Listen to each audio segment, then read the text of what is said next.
Geraldo. Convidamos também o senhor Virgílio Augusto Fernandes Almeida, secretário de Política e Informática, representando o ministro da Ciência, Tecnologia e Inovação, Aldo Ribeiro. Convidamos também o senhor Carlos Augusto Gadelha, secretário de Desenvolvimento da Produção, do Ministério do Desenvolvimento, Indústria e Comércio Exterior. Para as boas-vindas a todos, ouviremos o presidente da ABIB, Humberto Gato.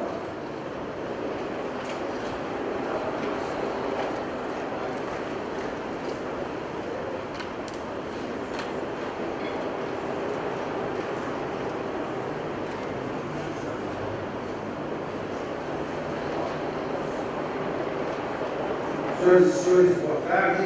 Sejam todos bem-vindos à abertura do ABITEC 2015, evento que tradicionalmente nós realizamos simultaneamente a FIEE, Feira Internacional da Indústria Elétrica, Eletrônica, Energia e Automação, a maior exposição do gênero na América Latina.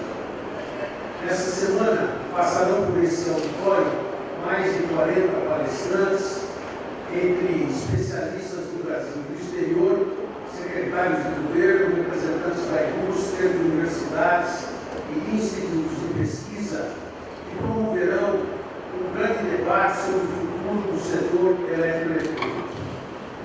Os diversos painéis deste ABITEC destacarão temas como o aperfeiçoamento do setor elétrico brasileiro, a eficiência energética e a avaliação da conformidade, a inovação, as redes inteligentes e a indústria do futuro.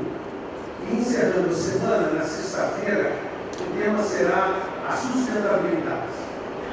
Como eu disse, o foco das apresentações será o futuro do nosso setor. Como os senhores bem sabem, vem passando por um forte e longo processo de perda de competitividade, iniciado há pelo menos uma década e que pode ser potencializado com as mais recentes medidas anunciadas pelo governo. Senhoras e senhores, embora o setor eletroeletrônico já estivesse perdendo o período adverso para este ano, havia a esperança de uma sinalização para um ambiente mais propício para a atividade industrial. No entanto, já nesses primeiros meses está evidente que até o final do ano nós teremos que nos ocupar mais com a solução de problemas do que com a realização de negócios. Duas das medidas anunciadas pelo governo atingirão em cheio o setor industrial e exacerbaram o cenário de dificuldades. A primeira delas foi a proposta de aumento das alíquotas da desoneração da folha de pagamentos através da medida provisória 669. Se confirmada a alteração, refletirá diretamente em cerca de 50% dos produtos fabricados pelas indústrias do nosso setor, hoje contempladas pela desoneração. Sobre essa medida, a decisão do presidente do Congresso, Renan Calheiros, de devolver a MP ao Executivo, que poderia ter criado um alento para o nosso setor, trouxe uma preocupação adicional ao expor as fragilidades entre as relações entre os poderes e seus possíveis reflexos na economia do país. Nesse aspecto, eu quero informar que nós estamos trabalhando para que a desoneração da folha seja mantida nos patamares atuais. Nós entendemos, sim, que possa ter havido alguns abusos nessa desoneração, mas que esses abusos não aconteceram no que tange aos setores industriais. Nós entendemos que a indústria, sim, ela necessita dessa desoneração para que ela possa efetivamente voltar a ter competitividade.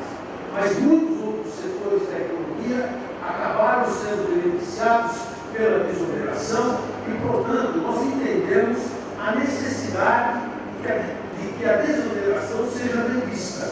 Entretanto, o setor industrial tem que ser devidamente analisado, com muito cuidado, para que nós possamos voltar a ser competitivos.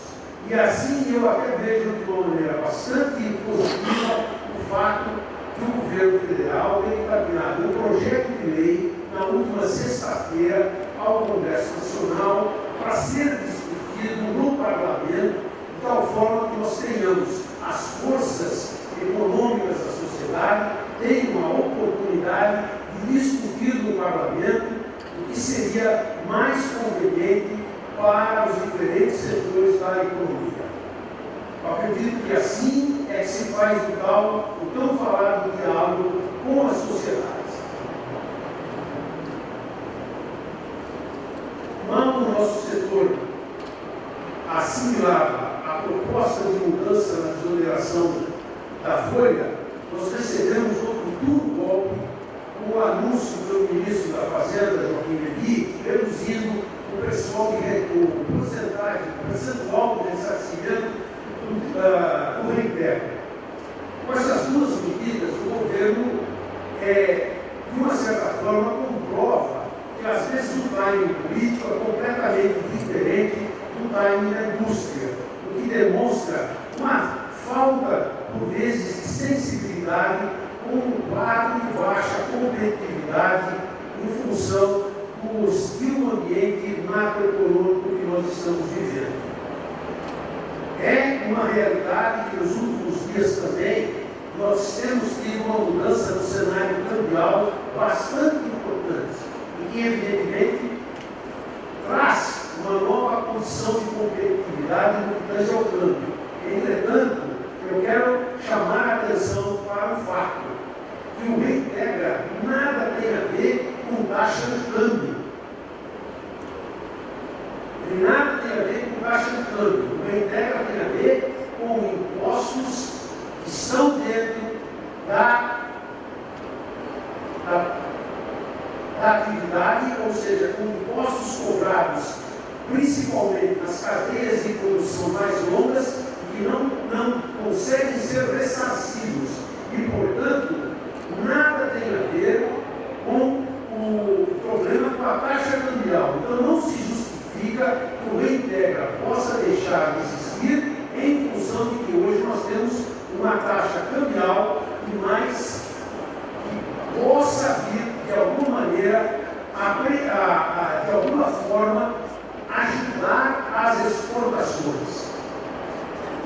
Reintegra é alguma coisa que em qualquer parte do mundo é aceita, inclusive pela própria Organização Mundial do Comércio, porque efetivamente nenhum país do mundo aceita que se exportem impostos.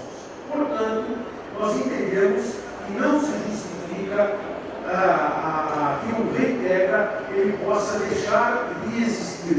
Se nós queremos que a produção industrial volte a ter uma presença importante na construção e na constituição do PIB brasileiro, é muito importante que o Reintegra ele possa voltar a ter uma presença importante, ele possa ser considerado e ele não possa ficar sujeito a chuvas e trovoadas, como vem acontecendo, que as empresas nem colocam o seu planejamento de preços e de custos, quando imediatamente ele volta a ser, outra vez, ele volta a ser desconsiderado. E com isso, evidentemente, nós não podemos considerar como alguma coisa com a seriedade necessária, porque negócios de comércio exterior nós não fazemos no curto prazo.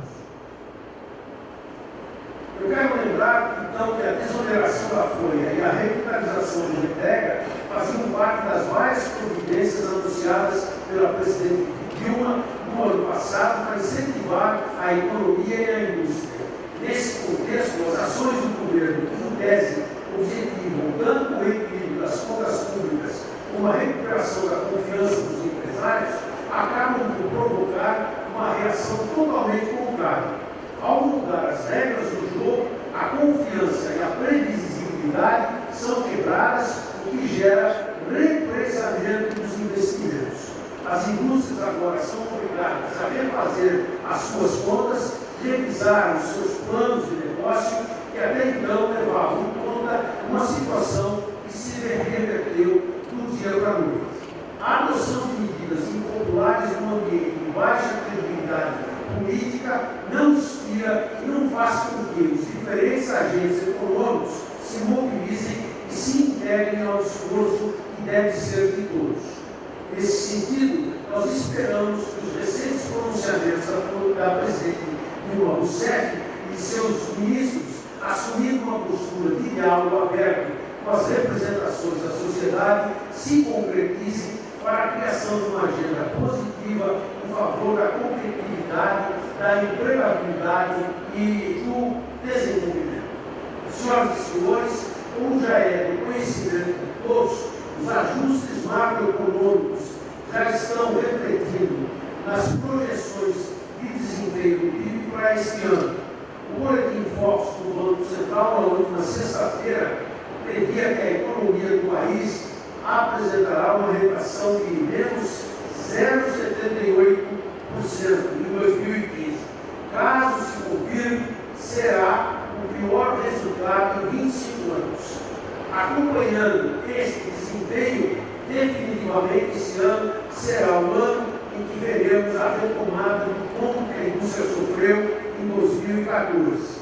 Segundo dados do IBGE, agregados pela BIO, a produção física do setor eletroeletrônico encerrou o ano passado com a queda de 4,9%.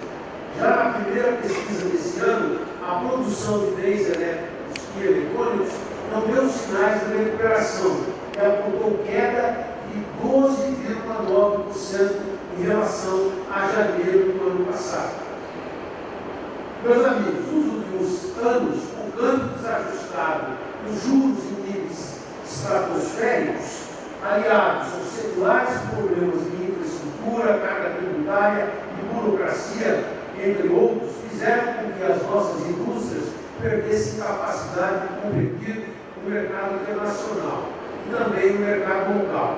Esta feira que se inicia hoje é um exemplo do quadro clínico pelo qual o setor passa.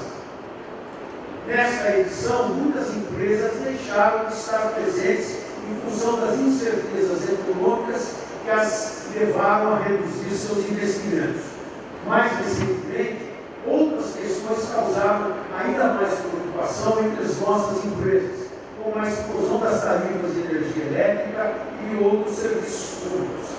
Dessa forma, onerando ainda mais o setor industrial, o governo está abrindo espaço para um contínuo processo de desindustrialização, ceifando um dos elos essenciais para a recuperação e o desenvolvimento do país. Portanto, é bom lembrar a máxima de que, ao se ministrar um remédio, há que se tomar cuidado com a dose, pois se demasiada, ela pode matar o doente. Nesse cenário, e com o peso da mochila cada vez maior, caberá ao setor industrial driblar as adversidades, procurando restos de oportunidades e absorvendo o remédio amargo para, quem sabe, voltar a trilhar o caminho menos tortuoso nos próximos anos. E é com esse pensamento que começamos mais um Habilitec, que destacará ainda hoje um amplo debate sobre o aperfeiçoamento do setor elétrico brasileiro, recentemente abalado por uma crise hídrica e a descapitalização dos agentes do setor. Nós pretendemos, com essa discussão, buscar proposições para a adequada reavaliação do modelo elétrico, levando em consideração as atuais potencialidades de expansão da nossa matriz elétrica, bem como a garantia da ampliação dos investimentos privados e públicos no futuro. Senhoras e senhores, para encerrar, eu quero mais uma vez agradecer a presença de todos e convidá-los a visitar a 28ª Feira da Indústria Elétrica e Eletrônica e também a participar dos painéis do nosso Habilitec 2015, que mostrarão todas as potencialidades da nossa indústria e sua capacidade de contribuir agora e no futuro com o desenvolvimento tecnológico e econômico do país. Com muita esperança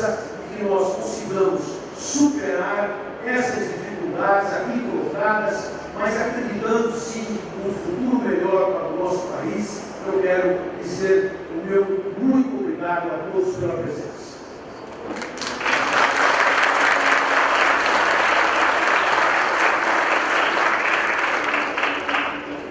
Na sua mensagem de boas-vindas, ouviremos o presidente da League of Nations, Alcântara Machado, Juan Paulo Oliveira.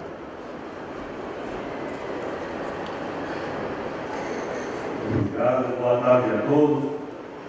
Em nome da equipe responsável pela execução da FIE, aproveito a oportunidade para reforçar o nosso agradecimento à BIM, particularmente a destacar a liderança do seu presidente, Humberto, que nesse momento de dificuldade, nesse momento de incerteza, conseguiu nos trazer esse excelente evento. Reforçar o nosso agradecimento às autoridades que nos prestigiam nesse evento, sem dúvidas a presença de todos vocês, os senhores, nos ajudam a poder fazer esse evento ainda melhor. Como os senhores conhecem, mais de 60.000 metros quadrados de exposição, com 1.000 marcas presentes, 20 países representados ao longo do pavilhão e uma semana cheia de oportunidade para mais de 50.000 profissionais e compradores de todo o Brasil e dos países da América Latina que nos visitarão nesse próximo dia. Assim como a qualidade do Fórum da Minitec, teremos a oportunidade de apresentar na feira algumas inovações, como é o exemplo da ilha, do conceito de Smart City, que pela primeira vez estará presente no evento, apresentando soluções e aplicações das tecnologias mostradas pelos expositores da feira, o cenário de uma cidade inteligente onde o consumo eficiente e as práticas sustentáveis e os equipamentos de última geração serão apresentados a todos os profissionais aqui presentes. A Arena do Conhecimento é mais um destaque. Simultaneamente ao evento, o espaço terá uma série de palestras com especialistas do setor, apresentações como o controle externo em tempo real de robôs industriais, software de aperfeiçoamento, supervisão com visualização em 3D e integração com aplicações da Google Maps, conceito de uso de computadoras industriais, diagnósticos e soluções em redes de internet, entre outras questões que podem melhorar os resultados das empresas. A rádio de programação estará na zona onde acontece a Arena do Conhecimento, também disponível no site do evento. Por primeira vez estaremos fazendo um clube premium de compradores que tem atraído uma série de profissionais qualificados das principais empresas compradoras do país que estarão fazendo parte do evento. No dia de amanhã, terça-feira, teremos a primeira rodada de negócios, uma confirmação de 1.418 compradores que estarão fazendo reuniões com 111 empresas participando da feira. Eu gostaria de encerrar meu pronunciamento agradecendo muito especialmente o trabalho e a competência de toda a equipe da BIM, especialmente agradecer o profissionalismo e a dedicação do José Carlos de Oliveira, que tem sido a pessoa que coordenou durante várias reuniões e vários debates a qualidade do conteúdo que você tem a oportunidade de conhecer. Reforço o convite do nosso presidente para visitar a feira, para visitar os expositores. Desejo a todos vocês uma excelente habilidade, uma excelente 28ª edição da FIE. Muito obrigado.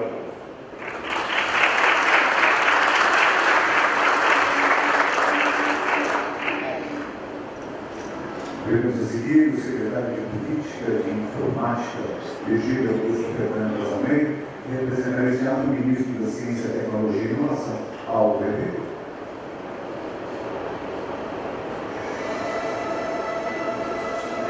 Boa tarde a todos. E estamos agora experimentando o presidente da BIM, Humberto Lavado, o secretário de Energia do Estado de São Paulo, aqui do governador, o João Carlos, Zé Carlos, colega do Ministério do antigo Ministério da Indústria, Comércio e Desenvolvimento, Carlos Cadeira, e o presidente da BIM Exhibitions. Bem, eu acho que talvez eu tenha aqui uma visão um pouco mais, vamos dizer, um pouco mais otimista em relação às palavras colocadas pelo presidente Humberto Lavado. O setor eletroeletrônico tem uma característica, e isso vem sendo transformado ao longo dos e, na verdade, não é mais um setor vertical de tecnologia de informação, comunicação e indústria eletrônica. Todos os demais setores da economia são afetados por essa ação transversal das tecnologias de informação, das tecnologias eletrônicas. Então, o momento em que há esses ajustes macroeconômicos, o momento em que há uma variação no caso positivo em relação ao dólar, pode ser um momento de oportunidades para este setor. Porque este é um setor que leva, por exemplo, possibilidades de otimização, sustentabilidade no uso de recursos. Um dos exemplos é a ilha com as cidades inteligentes aqui, que mostram formas de se gerenciar recursos escassos, como a água, a energia, usando os recursos tecnológicos. Então, o setor da indústria eletroeletrônica e tecnologia de informação é, na verdade, muito mais uma solução para esses problemas todos do que um setor que vai sofrer as consequências desses ajustes econômicos. O ministro Aldo Rebelo tem enfatizado nos diversos pronunciamentos a importância da ciência e tecnologia e inovação. Nesse ponto aqui, eu gostaria de deixar claro alguns aspectos da ação do Ministério da Ciência, Tecnologia e Inovação que podem auxiliar as empresas a aproveitar esse momento de um ajuste para criar novas oportunidades. O primeiro delas é, junto com o MDI, Ministério do Desenvolvimento e Indústria e Comércio, os dois ministérios têm uma série de instrumentos legais que são chaves para o desenvolvimento das empresas do setor. A Lei de Informática, o PADIS, a Lei do Bem e vários outros certificados de tecnologias que podem ser utilizados nas compras públicas. Então, o primeiro ponto da ação do Ministério da Ciência, Tecnologia e Inovação é abrir um diálogo maior ainda junto com as empresas para o uso efetivo desses instrumentos que são garantidos pela legislação. O segundo ponto que o Ministério vem fazendo já de uma maneira permanente é a formação de recursos humanos qualificados para o setor. Por exemplo, no setor de microeletrônica e semicondutores, os programas de formação de engenheiros do Ministério já formaram mais de 600 especialistas na área de microeletrônica e semicondutores e também na área de projetos. O terceiro ponto que o Ministério vem fazendo e que também tem um impacto importante nesse momento de ajustes é a possibilidade de se fazer uma ligação mais forte, mais acentuada da ciência e tecnologia com a inovação. O Ministério, através, por exemplo, da Embrapi, busca fazer essa ligação, essa busca da inovação através do uso de centros acadêmicos, de grupos de excelência que têm certos conhecimentos específicos de determinadas áreas. Então, essa busca permanente da ligação da ciência e tecnologia à inovação, da ligação do conhecimento acadêmico à necessidade das empresas, é uma busca contínua das ações do Ministério da Ciência, Tecnologia e Inovação. E para concluir, eu queria mostrar aqui alguns números que mostram a efetividade desses instrumentos de incentivos ao setor. Por exemplo, nos últimos 4 anos da indústria de informática, nós temos alguns indicadores que mostram o vigor dessa indústria. Por exemplo, em 2014, os investimentos em pesquisa e desenvolvimento alcançaram a quantia de 1,6 bilhão de reais, que representa um crescimento de 72% em relação a 2011. Nesse mesmo período, o faturamento das empresas incentivadas passou de 56,5 bilhões para 93,5 bilhões, um crescimento de 51% para aquelas empresas que fazem uso da lei de informática.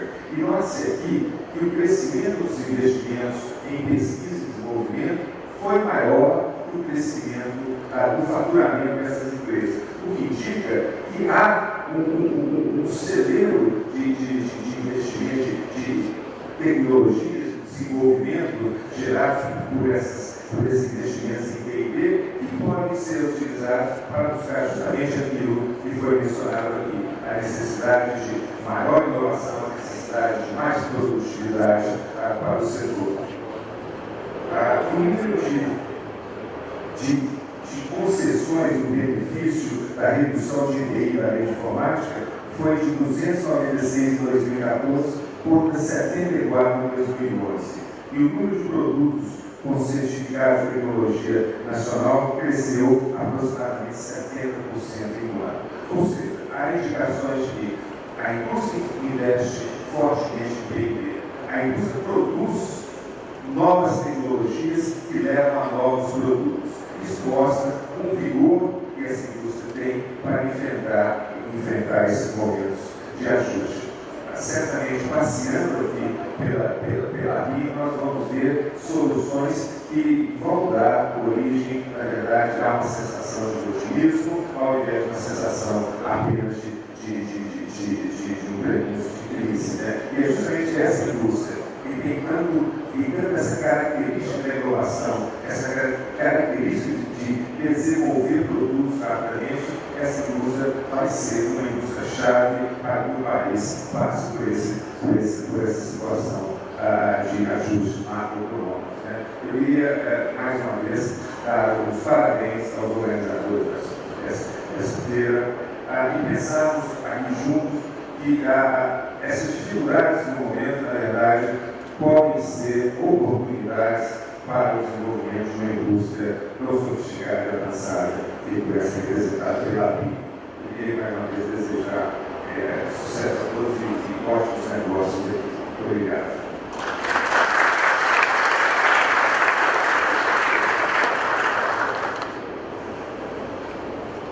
A palavra ao secretário do Desenvolvimento da Produção do Ministério do Desenvolvimento, Indústria e Comércio Exterior, Carlos Augusto da Rica.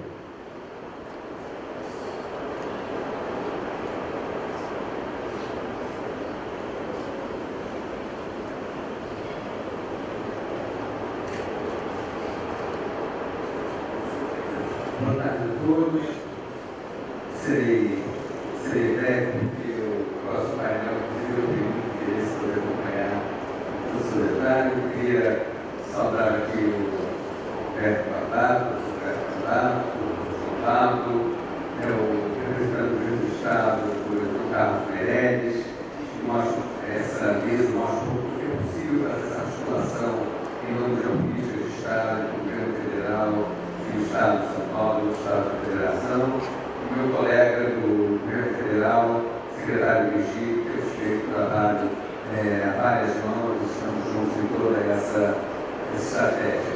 Eu quero trazer aqui para vocês muito mais uma mensagem de saudação em nome do ministro Armando Monteiro.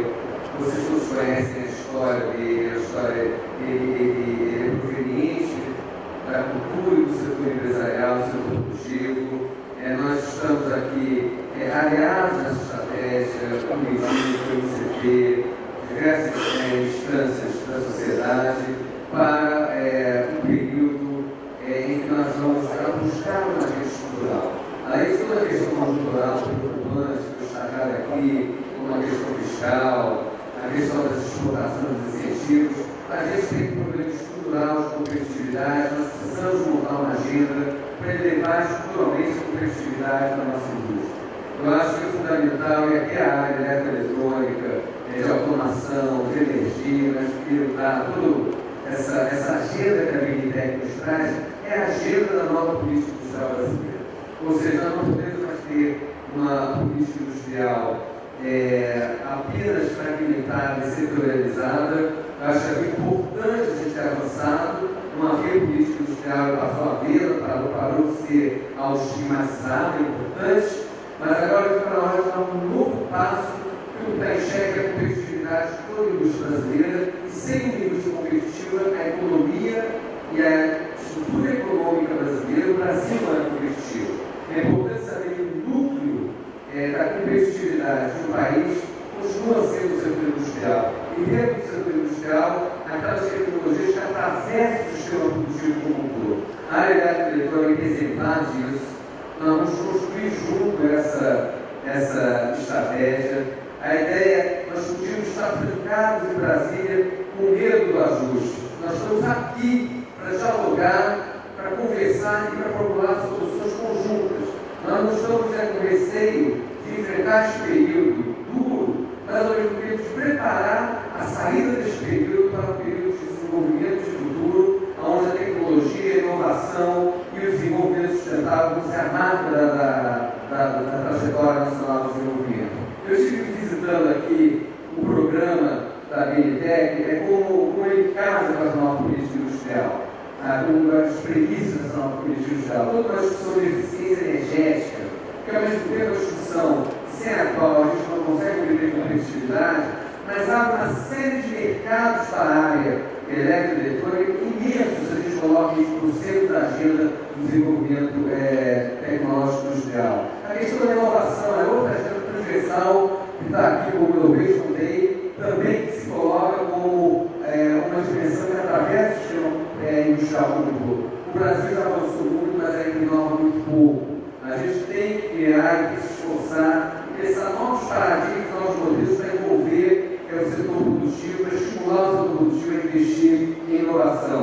A questão das redes inteligentes e indústria do futuro são outras dimensões fundamentais, onde eu posso utilizar, por exemplo, nós estamos na discussão toda da segurança hídrica, como que a gente pode utilizar este problema também como uma forma de criar mercados e oportunidades para tecnologias inteligentes de gestão da água, para tecnologias inteligentes que estimulam a nossa indústria de bem de capital, que precisa ser estimulada. Ou seja, existe um problema e a gente tem que responder esse problema por diante, e não recuando e ficando com medo de enfrentar o problema. E a agenda, que eu vi que é o último item aqui, a agenda da sustentabilidade, da logística reversa, da reciclagem. São mais mercados que talvez há poucos anos atrás, há 10 anos atrás, não se via isso aparecer como uma agenda paralela ou uma agenda lateral na política de desenvolvimento. Hoje ela tem centralidade. A questão da energia, a questão da água, a questão da tecnologia da informação, de como que a gente simplifica o aparato regulatório brasileiro para que o empresário e o produtivo tenham o conforto que ele investiu no Brasil. Como é que a gente faz uma marca mesmo de programas de eficiência e de qualidade para a indústria e a economia brasileira. Eu acho que o desafio é enorme, mas a gente tem que saber que somos aliados nesse desafio. E estamos aqui para ouvir, para aprender muito e ao mesmo tempo para fazer juntos. Eu acho que a composição dessa mesa, essa honra que eu agradeço a gente ter sido convidado para estar aqui, a dimensão dessa feira que eu estou ansioso aqui para rodar a feira. Mostra que é possível a gente continuar acreditando no projeto de país e no projeto de desenvolvimento. Muito obrigado a todos e sucesso aqui no centro.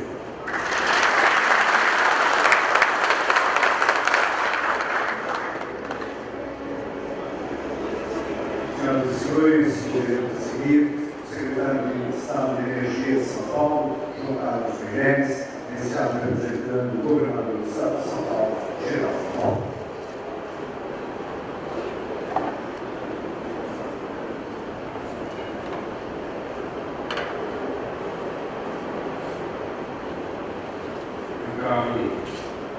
Amigos de muitos e muitos anos, muitas jornadas internacionais de Neto Babá, meu caro Juan Paulo Oliveira, presidente da Peitex de Araxá, por Virgílio Augusto Fernandes Almeida, secretário de Política de Informática desse ato, representando o ministro Aldo Pereira, e peço, por gentileza, que transmita as saudações do governador Geraldo Alckmin ao nosso ministro. O Dr. Carlos Augusto Gadelha, secretário de Desenvolvimento da Produção do Ministério da Indústria e Comércio Exterior, representando aqui também o ministro Armando Monteiro, queria, por gentileza, Dr. Gadelha, que transmitisse a ele a saudação especial do governador Geraldo Alckmin. Queria saudar também, está aqui entre nós, o professor José Neto, ministro, secretário de Estado, cientista, baluartes nossos que vai estar agora nesses debates na sequência. Eu queria, em primeiro lugar, pedir aos senhores que excusem a ausência do vereador Geraldo Costa. Ele gostaria imensamente de estar aqui, pelo que representa esse evento em termos de modernidade, de atualidade. Mas, ao mesmo tempo, me pedi para que transmitisse aos senhores um conjunto gigantesco de oportunidades que esse setor pode ter neste momento brasileiro. Nós estamos, indiscutivelmente, tendo que fazer uma reflexão muito séria sobre as fontes de energia do país e, especialmente, do Estado de São Paulo. A crise hídrica que nós vivemos não é a crise do sistema Cantareira que abastece apenas uma parte da região metropolitana de São Paulo. É uma crise em todo o sistema hídrico do Sudeste. Parece incrível. No Estado de São Paulo, no Rio Paranapanema, para o sul do Paraná, não há crise hídrica. No Rio Tietê, para o norte, nós temos uma crise hídrica fortíssima até o Rio São Francisco. Hoje, permitindo até a paralisação de geração de energia de algumas das grandes hidrelétricas do país, inclusive no Rio São Francisco. Portanto, trabalhar com esta crise, não como fenômeno de crise, mas como fenômeno de oportunidades. De outro lado, indiscutivelmente, dada a complexidade do sistema energético brasileiro, sabemos que hoje nós não sabemos de onde está vindo essa energia que está iluminando aqui. Ela pode estar vindo de uma termoelétrica no sul do país, pode estar vindo das hidrelétricas do Rio Madeira ou do Rio Tapajós, que em breve estará produzindo, do Rio Pires ou do Rio Xingu, pelos Rio Montes. Ou seja, uma imensa complexidade do sistema elétrico brasileiro. E isso importa em que nós façamos uma reflexão sobre o caso específico de São Paulo, porque São Paulo foi precursor desse modelo de hidroeletricidade. Já no começo do século passado, no Henry Morgan, nós construímos uma solução brilhante de engenharia, jogando água no Rio Pinheiros, trazendo água do Rio Tietê para Campinas e gerando energia em Coatão, 700 metros abaixo, gerando 890 megawatts de potência. E isso engendrou toda uma política de desenvolvimento industrial do Estado de São Paulo. Na sequência do programa hidrelétrico de aproveitamento das águas do Paranapanema, do Rio Tietê, do Rio Grande, do Rio Pardo e finalmente do Rio Paraná. E agora somos importadores de energia por conta do crescimento e do desenvolvimento de São Paulo. E é, portanto, imprescindível, não havendo mais potenciais hidrelétricos importantes no Sudeste brasileiro e menos ainda em São Paulo, que façamos um esforço, como proposto aqui pelo Ministério da Ciência e Tecnologia e Desenvolvimento da Indústria e Comércio Exterior, um esforço conjugado para aproveitar potenciais existentes que geram uma outra coisa, um enorme rol de oportunidades para a indústria de máquinas e equipamentos elétricos, indústria de equipamentos eletrônicos e de automação. Nós precisamos aproveitar o que está aqui disponível em São Paulo. Nós estamos trabalhando nessa linha. Em primeiro lugar, potencial de biomassa. São Paulo produz 65% da cana de açúcar do país, com usinas tradicionais instaladas e muito poucas interligadas ao sistema elétrico. Isso representa um enorme potencial para a produção de máquinas e equipamentos, para o benefício dessas indústrias e para equipamentos elétricos e eletrônicos com interligação do sistema integrado nacional. Do outro lado, também nós temos energia solar. Já estamos instalando duas grandes usinas de energia solar no extremo noroeste do Estado de São Paulo. Imensa oportunidade. Estávamos ainda antes discutindo a possibilidade de instalação de fábricas de painéis solares aqui, trazendo células de fora. O Estado de São Paulo está alerta para apoiar essa indústria. Estamos alertas para apoiar a indústria de aproveitamento do gás de lixo que gera energia elétrica. E, finalmente, estamos trabalhando com algumas grandes empresas distribuidoras petroleiras uma nova rota de gás para São Paulo, independente daquelas que resultam do esforço da Petrobras.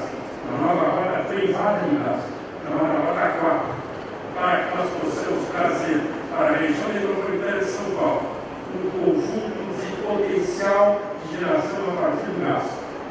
seja através da geração distribuída, seja através de algumas usinas térmicas na base, para que possamos dar energia garantida, não apenas as térmicas que hoje estão nos socorrendo no pico, mas não são usinas termoelétricas de base, ou seja, um conjunto de oportunidades que é extremamente importante que o setor contemplasse.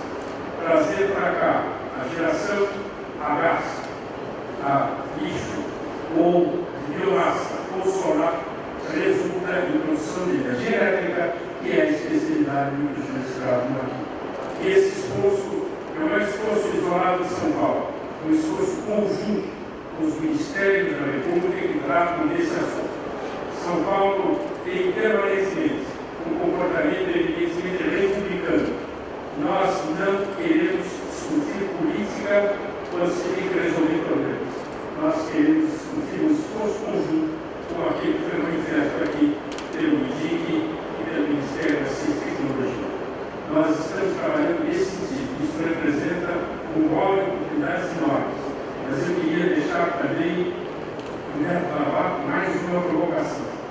Nós falamos muito de pesquisa, de ciência e tecnologia. O diretor da RIT, inclusive, mencionou que foi feito mais investimento em pesquisas, inclusive, do que o faturamento aqui do ano passado.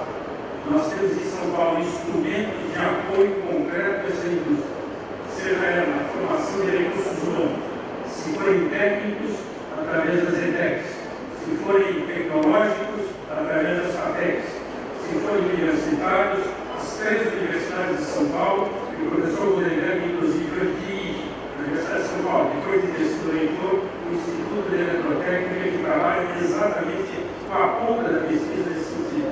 E na outra ponta, nós temos a FAPESP, a Fundação de Amparo à Pesquisa do Estado de São Paulo, que hoje dedica uma parte substancial, com R$1 bilhão que ele recebe do Estado todos os anos para a pesquisa, dedica uma parte importante para pesquisar na indústria do senhor, em parceria com a indústria, para que ciência e tecnologia se convertam em produto industrial, geração de emprego, de trabalho, de renda, que é esse o esforço nacional.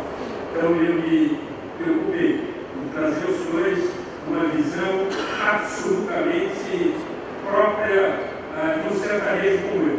Quando se tem um problema, aí é que se establece para enfrentar e resolver. Nós temos diante de nós esse desafio.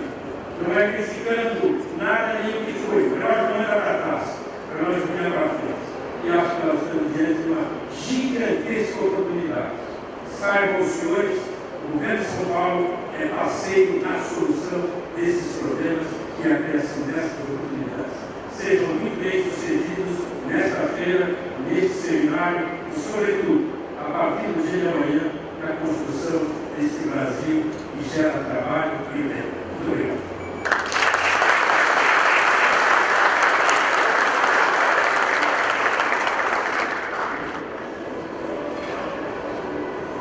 Senhoras e senhores, em nome da ABIN, agradecemos a presença dos integrantes desta sessão de abertura.